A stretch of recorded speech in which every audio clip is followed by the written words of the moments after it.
test determination of the compressive strength of the concrete. It is only one with this type of shows potential test for compressive strength in situ. It measures the time, as already told in the previous slide.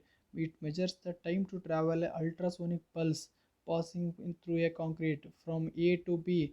How much time is required to wave propagate from A to B? This will be the projector and this will be the receiver. How much time is required to propagate from A to B?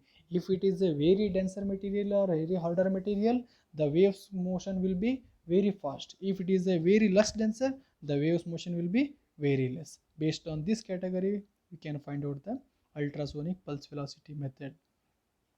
It consists of a pulse generator and pulse receiver. Already told, one will be generator, another one will be receiver. Next, pulses are generated by shock existing piezoelectric crystals. The similar crystals in the next slide we can see here. This one is the, we can call it as a one. From A to B, the pulses are generated and which reaches to the point B. This potential meter will gives the time and your potential results for the determination of compressive strength of concrete. With the help of this, we can find out the compressive strength of concrete. Pulses are generated by shock existing piezoelectric crystals with similar crystals used in the receiver. Continued. Nothing. As already told, the time taken to pulse to pass through the concrete is measured by electronic measuring circuits. Next, it is decibel path of the desirable path length should be at least 12 inch. Nothing but 12 inch is equals to 30 centimeter. The minimum path length should be 30 centimeter to avoid by the any errors introduced by the heterogeneity.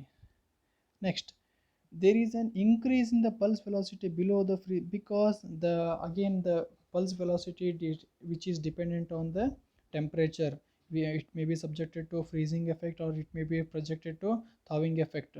The temperature can varies from 5 to 30 degrees Celsius in the Fahrenheit. If you are saying 31 to 87 degrees Celsius, because 1 degree Celsius is equal to 37 degree Fahrenheit. We have already learned in a school levels.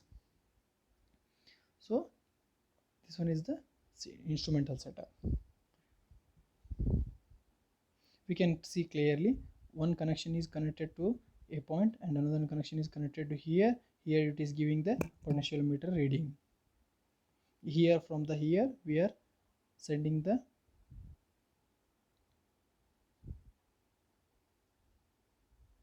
from here we are sending the pulses and from here we are receiving.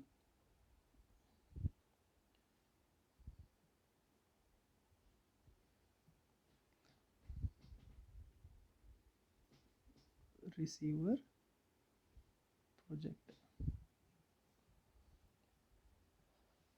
Applications and limitations. It can be used in both existing structure and those are under construction. The main advantages of this method is it can be used already existing structure or it can be constructed structure.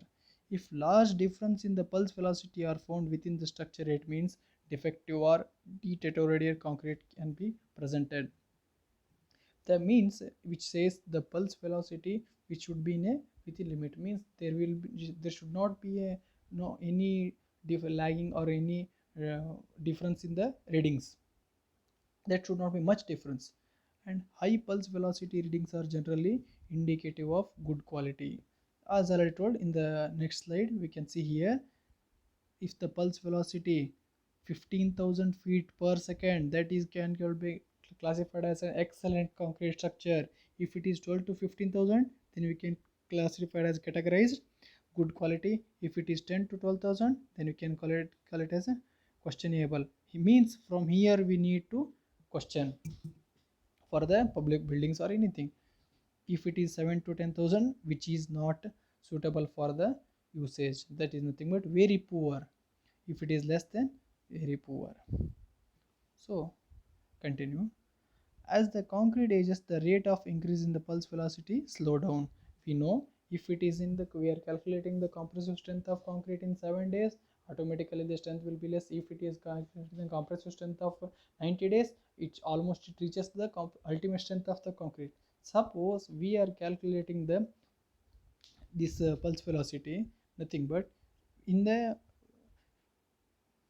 90 days it will use the some readings. When it reaches to the 365 days or 2 years later, automatically the strength of the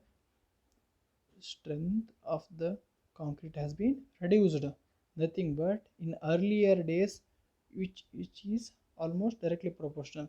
If the strength is increased, the automatic pulse velocity can be increased. If the strength is decreased, automatically the velocity also decreased. Accuracy depends on the careful calibration and the use of the concrete mix proportions. Means it should be careful. As already told, there should be a means some limits should be there from A to B. And if it is continuously subjected to the different moisture conditions and different temperature changes, again it may be results changes in the result. It have a great potential of concrete control, particularly establishing the uniformity and detecting the crack or defects. So this one is most important. In the examination you should write this table. You can go for the MSAT textbook also. Next, if you wanted to check this all tests, you can go for the video link which is I have given. I have shared this slide in the WhatsApp group. You can go through the slides. If you want any queries, just mail to this ID. Thank you.